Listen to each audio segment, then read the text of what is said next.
I'm wondering, because of our indoctrination with school, language is absolute. One thing means a certain thing, and you're supposed to regurgitate this information verbatim. And if you don't, then you're not a part of the system, blah, blah, blah, blah, blah. All these like conditions. Well, what if how we're reprogramming is reinterpreting our language so that we can communicate from a place, seeing where we interlap without getting enmeshed, without causing too much conflict. And then it's finding that healthy balance point with our language and ourselves. Hit like and subscribe. It helps us out a lot. Aloha and welcome to the Human Design in Real Life podcast. I am your host, Wynd, with my co-host, Kartika. Woo! Thank you for joining us today as we discuss why it's important to learn a new language called human design. It's going to be an interesting, fascinating topic because Wynn and I agree that language is important, creates our reality, give meaning to our life, which can be good, which can also be bad. It's how we manifest, because what we say out loud creates our reality, and then words actually have power, and words have multitude of meanings. Wow. And Karen, you're more bilingual than me. And so using language and then having that also as an experience. Yes. Because language changes context. Yeah. And then also, I know Spanish. I have lived in Spanish speaking countries. And even the context, there are certain things about the English language that sometimes is harder to convey in other languages too. Absolutely. Absolutely. You're right. And I think a lot of the intonation, even like you saying a certain word, what the energy is being put behind that word also creates certain meanings when it's delivered, when I express it or when somebody is hearing it. And coming from a different language, I notice where, and it's funny because when I'm starting writing in English, they always want like, well, if you're writing and you're trying to persuade or, create a persuasive passage or statement, you have to make everything positive. And I come from a language where there's a lot of like, we know what we don't want or what we hate, but we don't know what's positive. So everything that comes out on my writing is sometimes like the past, like the negative or the passive first before it becomes a positive. So I'm like, I used to do a lot of editing in my writing because like, I'm like, what is the positive? What is he talking about? Like, oh, okay. Have to like delete it and then change the sentence into something more positive and straightforward. And that's another thing with my language. We tend to go around on a topic until we hit in the spot. So that's where my editing in writing takes a lot of time. It's because I have to like then sit down with what I wrote and like, okay, this was the actual idea of this whole paragraph. So then like for like 5-10 sentences reduced to like one. Like language, right? I mean, it's a way that we are used to perceive our reality, like how we look at things in life. And I have to learn it in as an adult that sometimes what I perceive, right? Like your deck, for example, one word can mean multiple. And I feel like that's what we have to expand ourselves to, because if we want to create bigger, more wonderful meanings in our life, we have to allow ourselves to be open to learning the different facets or perspective of a certain word. And I think that's what I love about human design, because like you said, after looking at all the gates, it tells a story. And it helps me to really see where I am in that story. And if I'm in say, for example, correct me if I'm wrong, but the itching does tell the hero's journey, right? But there's like first phase and second phase. And I know I'm in the second phase right now. And it's so good to be able to see, okay, if I work on this through the light and activation and know that the shadow is there to help me and guide me to go back into the light, that kind of like, oh, okay, I have a guidance into like where my story is going to go next. And that I feel like the wonderful thing that you're creating with this deck is to give that storyline, because we are all in our own storylines and we are learning from all these stories. And what an amazing time and like tools that, you know, you're bringing as well to help guide us in the stories, giving us language of like, I'm experiencing this. I don't like this. I don't know what's going on. And you open the deck and it's like, yeah, I'm okay. I'm in the shadow of this one.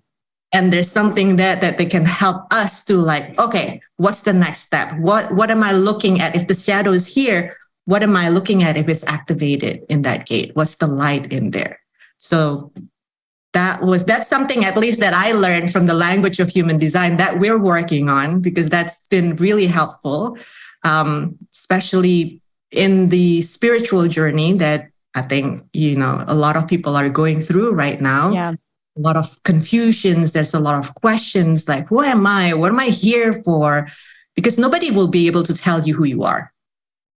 Right. Yeah. And even when people do tell you things about yourself, or even, you know, you go to reading and you hear certain things from your human design reading, and whatever the reader is channeling for you in that moment and giving you these little imprints of nuggets of information. I mean, when I've gotten my readings, there's little, not like words that stick in the forefront of my consciousness that then be revealed, and it reveals over time to me. Yes. And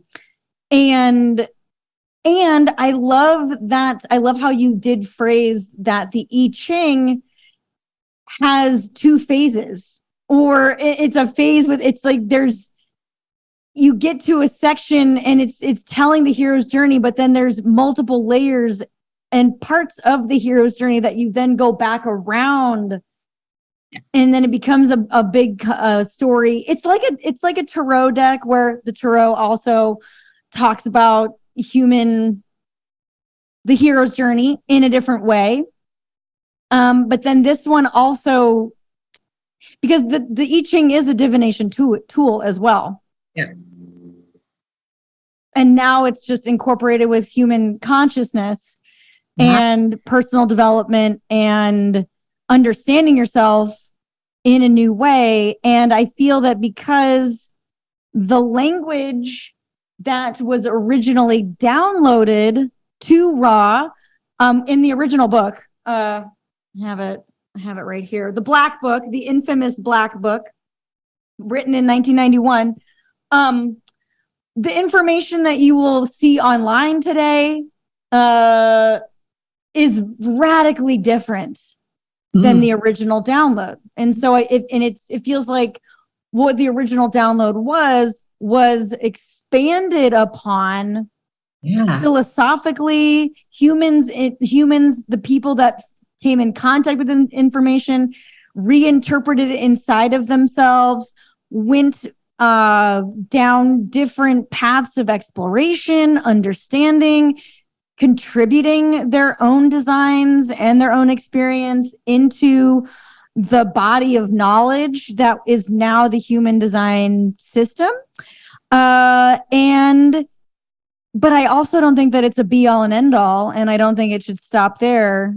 And I feel that there is a lot of room for personal exploration, interpretation in a language that works with you. And I think like the whole premise of what my values are, and that your values are, and your principles, is that I value people interpreting and feeling empowered to interpret language in their own way. I like that. Yeah. Because language, like we were saying, language is so subjective. Language has different meanings in different languages.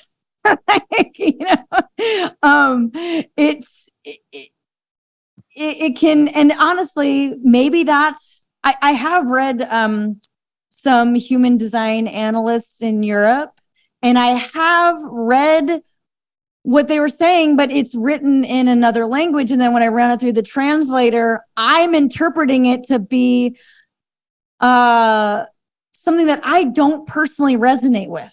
It doesn't resonate with me. It's not a fit. Yeah. So maybe I'm interpreting it through my lens in a way that I'm like, that does not fit for me, but but if it resonates for you. And I think that that's why it's so important, why there's so many different astrologers, why there's so many different healers, why there's so many different yoga teachers. Yeah. Everyone has their own flavor, and students and people that want to learn from a specific flavor will be attracted to certain things. Absolutely. And I think what's wonderful about how you're presenting the deck as a tool is in pictures. You have the visuals of it. And we also include the itching in there. And even in the book, we combine the two, right? How you see the itching symbols and how you see the card, and then as well as what the interpretation that we've used, what we've experienced. And a lot of the description is there is because of our own experiences as well, from your experiencing on your life, my life, and then as well as the clients that we work with. Because you're right. I mean, there's no one fit all kind of thing. But there's always flavors in it, and the way and how you're gonna. And I feel like I think this is a great thing to sharpen for yourself, is that when you're sitting with the deck and the book, that you allow yourself to open to your own interpretation, because that's what exactly we want you to have. You got the basic principle, how you can expand your imagination to look at the picture as well as looking at, the book, the itching, and then feel what comes to you and allow the words that came from the book and the deck give you kind of like a little sprinkles of like, oh, take this side, take this step, but really make it your own on how it is, because that's how we do it as well in our life, right? I mean, as much as it's good to learn this new thing, it's human design, learning the language, but as we even going deep into doing the gates and everything, we start to realize that even if we haven't met human design, we have gone through all this phase of life, and we've gone through all this energy as well. We've already tapped into our design, but this gives us the tool to really solidify, thank God I finally get it. Why I'm always feeling this way? Why do I have this kind of pattern in my life? Why is it when I'm interacting with other people, I'm getting this either resistance or flow, whatever it is? So this language is not something that we can put in words per se, but it's a language that's yours. Like how you're then going to put it or integrate it in your life. We're just giving you that breadcrumbs, tools to see, visualize, and get and extract the feeling of it. But the rest, we want to put this back to you to then empower yourself and say, oh, okay, I'm going to either say, for example, what's the one that comes in the mind? Like one gate that was difficult. For me, was actually value. It's just on my head. Gate 46? Because between the word itself, or 50, the one that you just wrote. Yeah, 50. The value is the one with the little cauldron and the people. Yeah, the cauldron. Yeah, it's like if I'm it's really open. It's value. It's like it's exciting of knowing that who you are or what you put into the cauldron of value is the one that can lit you up, and then the tribe around you, right? The one that you can fight. But the word itself, it got tossed around so much to a point that, okay, what is value? And I really have to sit and question that for myself. Am I living in my own value? Have I even thought about value for myself? Like, who am I? Like, what is my guiding post? Because I feel like that value, like the cauldron, right? Let's remove the post because it looks kind of structured. I'm a Virgo, so it's a lot of structure in my life. It's like the cauldron, like that, the thing that you kind of stir your all the yummy stuff in your life. The cauldron itself is the one that keep it together for you. That vessel, right? So that you can live life truly from the place of like yumminess. So that card, when I was writing it, I was like, wow, there's a lot of introspection in there that you can, like, again, even question, what is value? What does that mean to me? Is it something that I already have? Is it something that I exercise? So that for me was just like mind-blowing experience as well. And that is the language that we're giving to you, is that not to just then look up what the exact interpretation is, but to look at the picture and say, oh, wow, there's like a golden cauldron and there's people dancing around it. What is this? Feels so yummy and like, nice and warm. And then you look at the the words behind it and what the itching also represent. It was just like it gives my imagination an awakening. So then I'm also awakened to the energy of it and be able to kind of like, oh, okay, these are the things that I want to be put in my life. And the prompt there helped guide to open more and how to integrate that energy within me. I love, yes, it's almost like, because you don't really learn something until you start to connect the dots and see the patterns in your own life. And thinking about past life experiences, or just actually asking yourself, okay, what do you value? And then one of the things that you can also see in your human design chart is the gates of Venus, like your Venus placement, what gates you have there and what you hold to be of value. And I remember that I have gate 5, which is universal timing and cycles, like plants, nature, cycles of nature and cycles of time. And that's just and it's in my body. So it's an unconscious, it's in my physical body. Why does my body like and value? I didn't realize that, that's why I was drawn to gardening and I was drawn to growing plants. And I'm like, maybe I'll do that for a job because, because that's part of that. I love that. I like the natural cycles, and it's, allowing, there's that pressure, that release of, okay, well, it's going to happen. What's going to happen? The fruit is going to fruit when it's going to fruit, and I can't control it. But then my other value is gate 17, which is sharing opinions, and it's my conscious, and it's sharing, it's farsight and sharing thoughts and prophetic teachings, and sharing that from a mental perspective. And what am I doing now? I am teaching and sharing from this mental perspective instead of growing plants, because that was just more powerful for me. Like it ultimately trumped my preference. I could have gone plants, but even when I was growing the plants, I was like, no, there's something else I need to be doing. Yeah. It's, I think we were talking before, we were returning on this camera 2 weeks ago, that a lot of the tools that we have, especially with this human design languaging tools and gates and all that, seeing the design itself, the pattern, is that it gives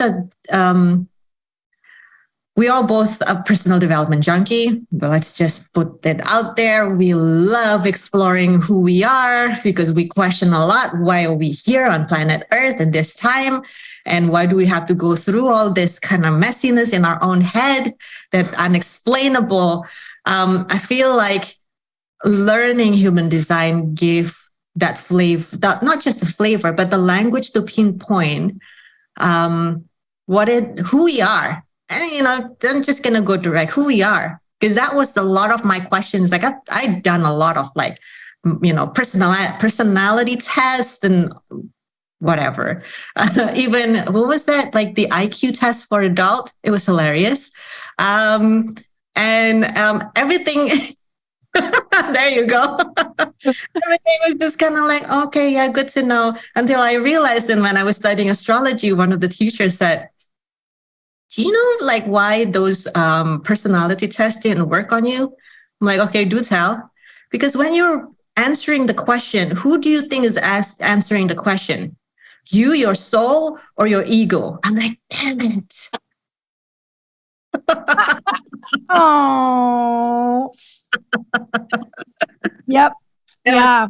That's why we're so happy when we were, like with astrology, itching, and human design. Human design sort of kind of like wrap everything together with a nice bow of like, okay, you don't have to complicate and go crazy on like where the planet's position right now. It's just give you all the interpretation right in the nice, little, especially with yours, nice little card. And then you got to explore, you got to play with it. You can have fun with it, knowing like, oh, this is me. And you look at the card and I'm like, what's my card? Like 4, it's the scientist, right? Yep. And it's like, let's see if I could be a scientist today. How do I, like, if I bring the energy of scientist in what I'm doing right now, what am I looking at here? Like, what's this problem? Let me play around. Let me experiment with it. So it's like that kind of language that we want to impart with you so that you can start to understand who you are. This is self-development or personal development in a fun way. Yeah.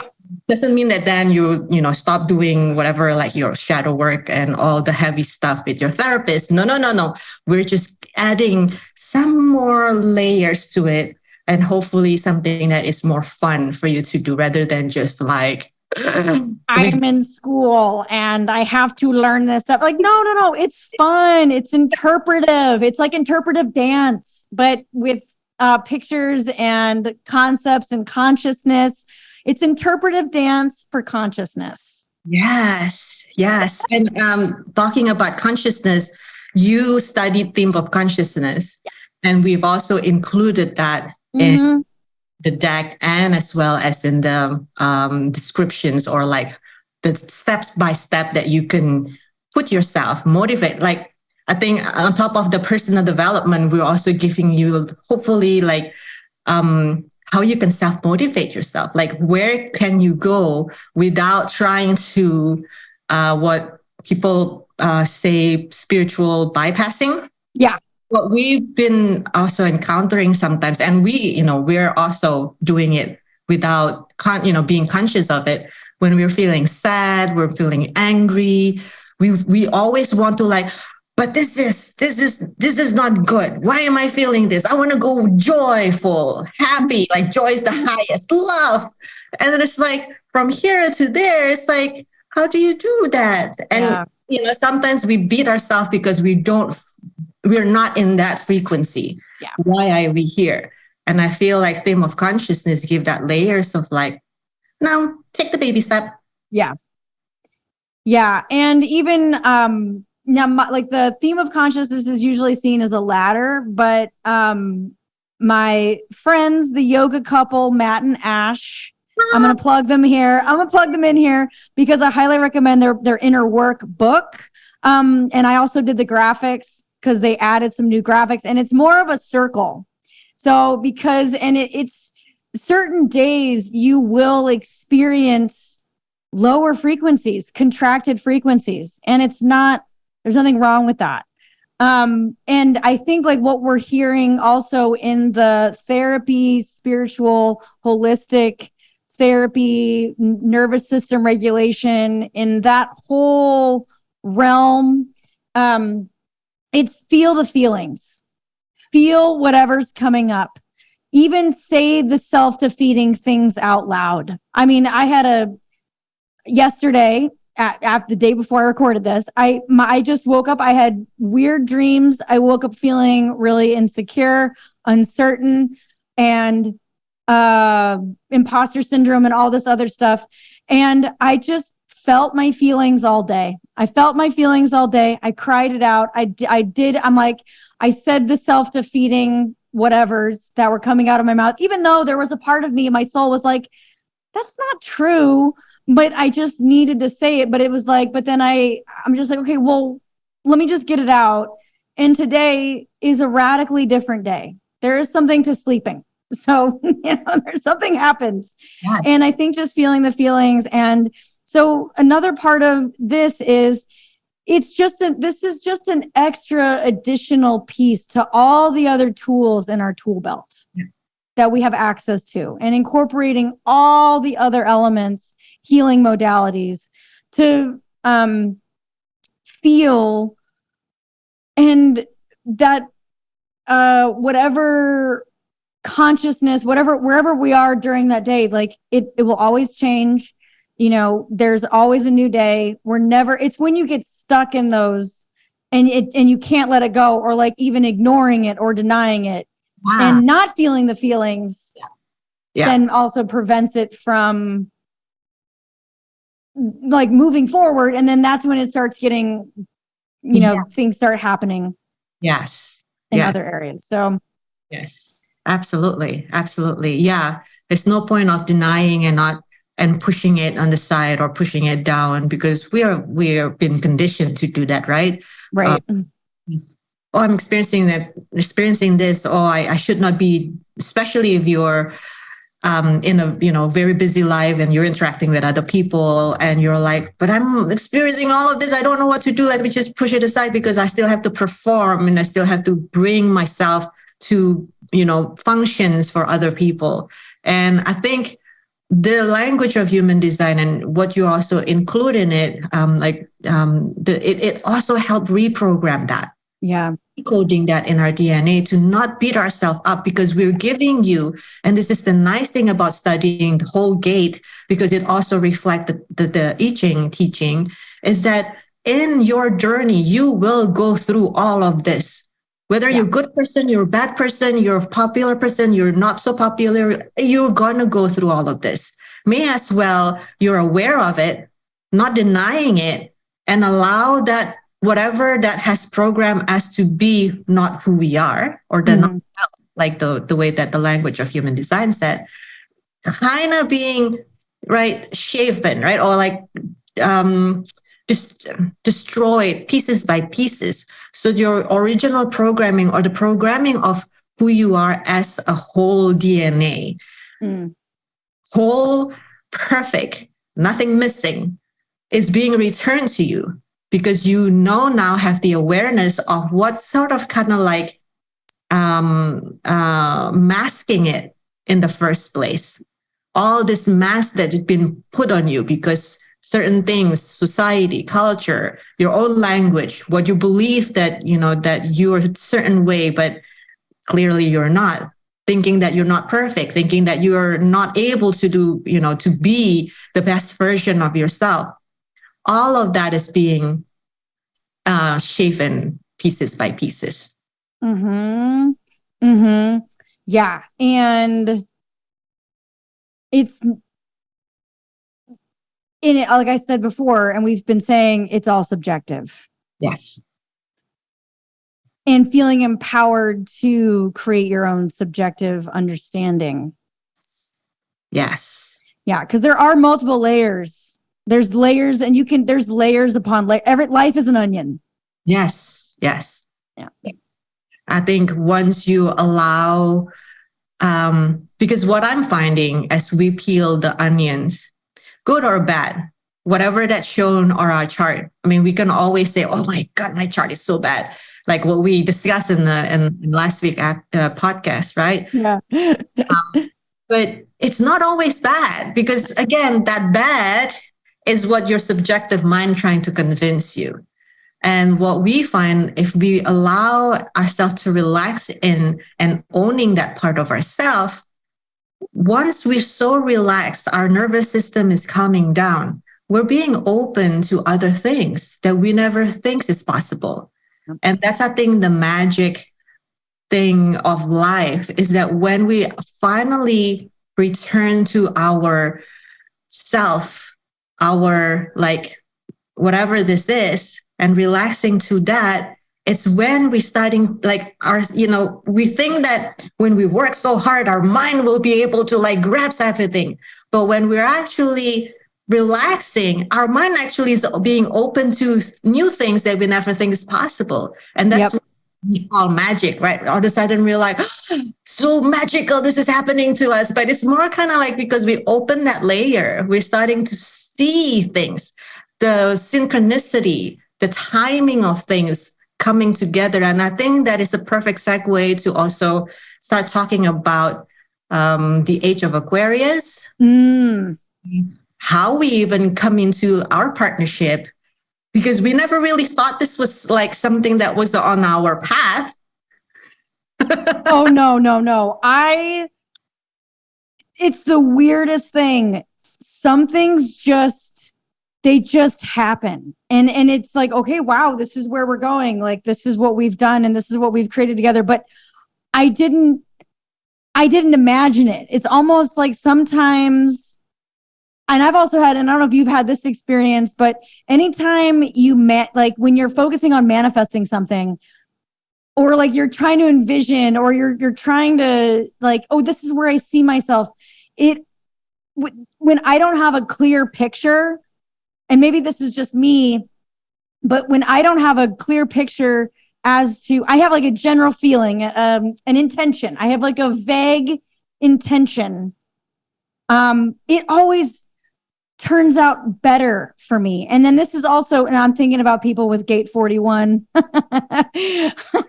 If you have gate 41, this might be different for you. So this is once again an invitation. If you have gate 41 somewhere in your chart, you might have a different experience of how you manifest things.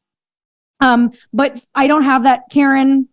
You don't have gate 41 either. Okay. So I always just leave the universe. There's things that are turn out better when I allow the universe to surprise me. And I don't know if that's also reflectorish, having that. And I'm not a reflector either in my conscious personality, but Karen, your conscious mind thinks it's a reflector, and then your body's a man, Jen, and your body's like, wait, you've been interpreting yourself as, I'm taking it all in, and then my body becomes the quantum computer. That I'm like picking up, and then like the body just do itself, like churning out the data, and then like ta-da! I'm prior to ChatGPT. Okay, I'm naturally a ChatGPT. AI is invented. The OG Chat GPT. Oh yeah. No, it's so funny. And I, even like in creating this deck, I started writing the book, a couple years ago, or I started just like really diving into the gates, because I'm just like, there's something in these gates here. I need to learn all about them. And then I thought, I'm like, well, what are these pictures of the gates? And then the AI technology came out last year, and I had a pivot in my life where I'm like, okay, let me just get back into the tech world for a moment. And had I not pivoted into the tech world for a moment, I might not have realized that there was this technology available, because I feel like I got in when they first started launching it, and it was still raw and new. And then I saw this capability, and then I was like, wow. And so if anybody has any qualms about like the deck has AI art, I'm like, you know what? There is no illustrator that could have captured the essence of what I wanted to create because like it was a process of like going through and trying to get the right language and the right prompt to capture the energy, and then still playing with it, and then seeing what it delivered to me. And there was this weird, crazy process of it trying to get inside my head, and then me coming up with these images that I'm like, no, and then this is it. And I even was able to change the images several, like I got to add a couple things. I got to change a little bit. And so, and also because we're talking about the age of Aquarius, segue, like how appropriate, just as like another like little segue or a tidbit, when social media came out in 2009, I remember getting in onto Instagram, and I remember being like, whoa, this is wait, what is this? I didn't know what this was. I was freaked out. I didn't know what it was. I was like, nope, no, I'm not doing social media. I am resisting. I am actively resisting technology. I'm not doing it. And I actually did go in the opposite direction where I didn't have a computer or a smartphone for like 5 or 7 years. Like I did not do any technology. And then as life progressed, my technology has now come back full force. And then so if you're one of those types of people that are resisting the AI, and I'm like, okay, look, all right. Maybe if we can program AI it's kind of like in Matrix Resurrection, if you've seen that movie, because there are some hidden agendas and messages and symbolism in there that the machines aren't all bad. They all, there are machines that want to support and be positive. They're just in metal bodies. Consciousness is consciousness. So this is like a whole new way of this age of Aquarius and interpreting it. Yes. And I'm, thank you for bringing that out, because at the end of the day, we share consciousness. AI is just a reflection of that consciousness being put in technology. But I feel like why this is so important for everyone to understand now, your individuation is more important now than ever.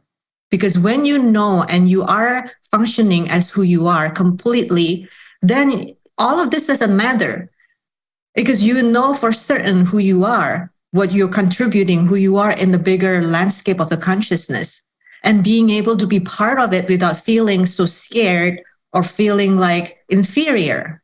Because there's a lot of like what I'm hearing is the inferiority is like, oh my God, what's going to happen when all of this is? And the funny thing is we've been conditioned to feel inferior. We've been conditioned to feel small. Like what we have to go through, like when we were, growing up, right? Go to school, finish college, go to work, get a retirement account, and just live your life that way. Like that is just kind of like, I don't know if it's not like trying to put you as an inferior, because it feels like if you're not doing that, that means something is wrong with you. So the language of the human design, or like the presentation of life through these ancient philosophies, that there are more to life. Yeah. Not just what you think is supposed to be. So we want you to find your individuation again and be part of life, instead of just thinking life has to be done a certain way and put yourself into some measurement that is not yours to begin with anyway. Yeah. I think what we're finding is that when we were, working together, as we, being more aware of our charts, our gates, and then we're like combine it together, we're like, okay, there's something here that we were just like, in the beginning, it was just kind of like instincts, right? Like, I think this is kind of good. And then we saw each other's chart and we're like, okay, yeah, we have to do this. And I hope that this is also giving you, a play around of like what you feel as true for you instinctually. Is that even a word? Yes. Instinctually. Yeah. Yes. Yep. You can like use this gates as a confirmation, and don't ever feel bad to ask somebody else's birthday. They will give it to you. If they don't give you the year, but you can guess, and you can start to see like, oh, okay, this is why certain people are behaving this way. And, you start to see them as their individuality and allow the other person to be who he or she is, instead of you forcing, again, right? The forcing, like we've been forced to. So if you force other people to be somebody else, you're just kind of like transferring that force of thinking that somebody else, if they're not being, or like not in alignment in a way that I want that person to be, that means he or she is inferior. So that's something that we want, like in the age of Aquarius, I feel like the more that you are so strong in you and so empowered in who you are, it actually opens you up to collaborate more with others. And I feel like Aquarius is all about collaboration, about being in a tribe, in a community, not just tribe. It feels so small, but it's like community, being part of. But being part doesn't mean everybody's going to be wearing the same color shirt. But being in a community means like I'll be like wearing white, Wynd's wearing purple or bluish today. Like we all bringing our own flag, whatever color that is, and create the, but still being part of the whole. Yep. And I feel like that requires us coming back to who we are fully. Right. Because otherwise, then we're just bringing in that like everybody has to wear white, everybody has to wear red, everybody has to wear blue. But is it true? Right. Yes. So I love how you were saying that, it's why do we feel inferior to other people, even to technology? Why? Okay, think about it. Would you say that the industrious age that we've come out of, or I mean, I would say that we're moving beyond the age of industry, and weren't humans? Would you say that we were kind of like robotic machines because we were working in the factories? Yeah. But we've moved beyond. I mean, there is still, out in the world today, there are still people within the age of industry, and I have reservations for, I think we as humans can utilize technology to our advantage so that we can allow humans to be more creative. Yeah. And using intuition and instincts, because machines don't have intuition and instincts like we do, which is a natural effect of our physical bodies. Yeah. And it always, anytime I think of AI, it always reminds me of Pinocchio and how he wanted to become a real boy and have the feelings. Because there is something to the feelings. And then in human design, we have now the feeling emotional solar plexus has its own awareness center. The emotions have its own awareness center. And yes. I think the consciousness, the designers of humanity, 1781, there was that, like we became a 9-centered being, and and it really wasn't like, oh, we're 9-centered beings. It's not like that. It's like, I personally just like to think of it as we're able to compartmentalize our feelings and emotions for spiritual enlightenment, spiritual development, having a emotional awareness that isn't emotional intelligence even. I mean, and even like look at, being emotionally intelligent and not being at the whim of our emotions and making emotional decisions or letting our emotions get the best of us. It's like we're able to take a bird's eye view, an elevated perspective of our emotions and our feelings are simply awarenesses. And within the physical body, it's like what was happening to me yesterday. It's like, feel the feelings. Yeah. Don't project or blame or spew it out to anyone else. Don't try to have an external source. Yeah. Feeling, which is easy to do. You can. That's a defense mechanism. Is just, it's this. I feel like this because of this reason. But it's like, no. Just feel the feelings, and it will pass. Yeah. I like that. Yeah, because without learning the language of human design, without learning this language that we're imparting in this human design deck and book, it's really easy to think that the world is collapsing to us. Like there's always something wrong outside that is influencing us to be then like suffering in pain, whatever it is. And then we project what we're feeling outwards as a way of like, this is not me. It's like, but the language also gives us an awareness of like, okay, these are just feelings, energy, emotions, or pattern. And we have the power to then decide, what do we want to do with this? Continue on?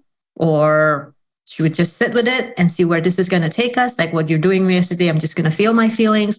Okay, I know this is just something that's going to pass, but I just need to sit with this and see where this is going to give me an opening, right? Because everything that we experience, good or bad, there's always, we were talking about hidden messages on arts, right? I mean, all the great painters that we followed, you think they're just putting an image of a can or a body. But turn out that with every placement of what they're drawing, they're actually giving us something. There's a hidden meaning behind it. Like things that at that time was their way of expressing maybe their inner disappointment about the world or who they are with, or, them as rebelling against an institution. So I feel like this is, this language is giving you that. Like, what do I want to create out of this? What am I looking at? What gift am I expecting here? Because I'm experiencing not doesn't mean that you're going to always find a give in every moment. It'll be like, oh yeah, I'm waiting for the reward. I like that too. That's me. She doesn't like rewards. I mean, I like treats. Treats are nice. But because we all as humans evolve, and I feel like whoever is watching this, I know you're in your journey. There's something better for you out there, and you're in that process of finding out. And this will be a good, way of just sort of kind of like not lose your ground and being able to see a lot more than what you can hear, see based on just normal life that we do. Yeah.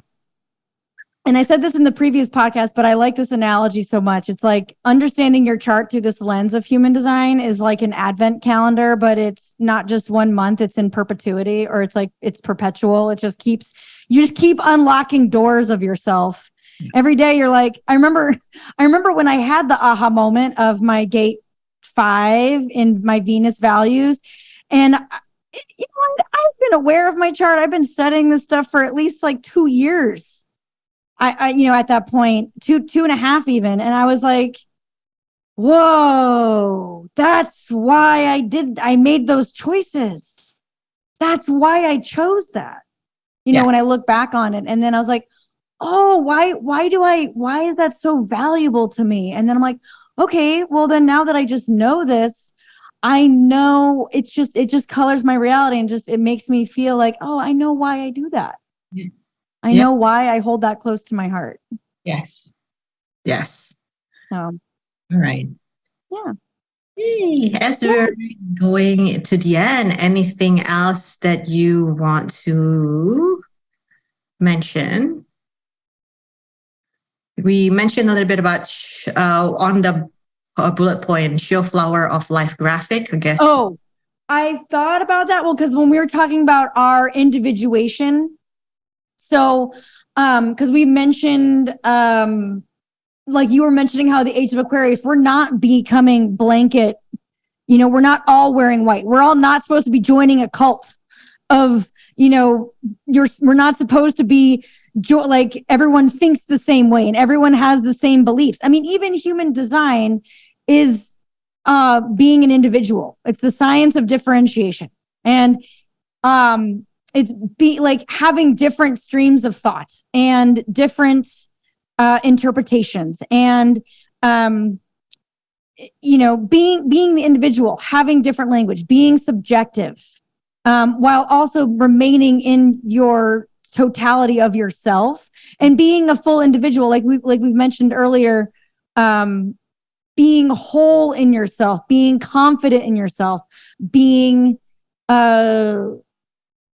just comfortable with who you are and knowing who you are and knowing what your gifts are that you're sharing, what you're learning, and being a sustainable Taurus field of energy inside of yourself. Because once you're a sustainable Taurus, your own sphere, then when you link up, we have the circle of life, the flower of life, all those, that sacred geometry of sustainability. When you're that person, then you're able to meet up with other self-sustaining Taurus energy fields, and you're able to make the Vesica Pisces where you interlap. I like interlap. You're interlapping with each other. And then it becomes more sustainable because you know where your boundaries are, you know where you end, you know where the other person begins, you know how you feel, you're emotionally intelligent, you know how to communicate with another person in a way. I mean, look at how much miscommunication we've experienced. Yes. I mean, miscommunications in our relationships, misinterpretations of certain things, and not taking things personally. I mean, communication is so crucial in relearning how we communicate with each other. And that, it's so subjective. I think I'm wondering, because of our indoctrination with school, language is absolute. One thing means a certain thing, and you're supposed to regurgitate this information verbatim. And if you don't, then you're not a part of the system, blah, blah, blah, blah, blah. All these like conditions.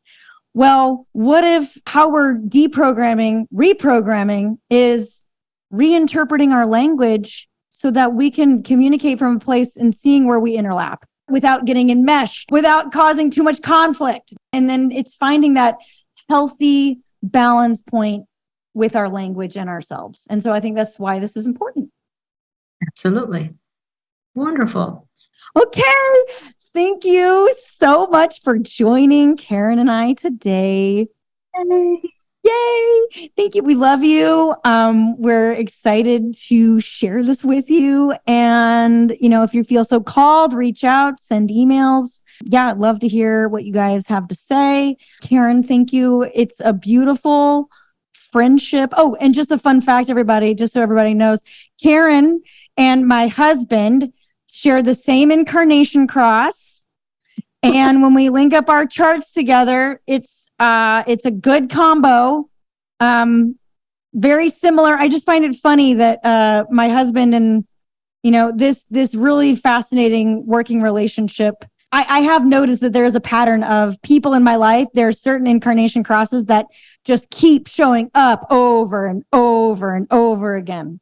Mm. And then there's some incarnation crosses that I have yet to meet. Mm. So I think it's fascinating, like when you start to just connect those dots and see like, ooh, which ones are showing up in your reality. It's just fun. It's fun. And everybody can learn this stuff. Everyone can learn it. Yes. Fun. Yay! Yes, everyone can. And don't forget to subscribe for future podcasts. Sign up for our newsletter. You can get a free guide for the themes of consciousness and human design tips and tricks, strategy sheets. Definitely sign up for our free newsletter. We have tons more information. You can find all the information that you're looking for is in the description down below. Okay, thank you guys. Love you so much. Until next time.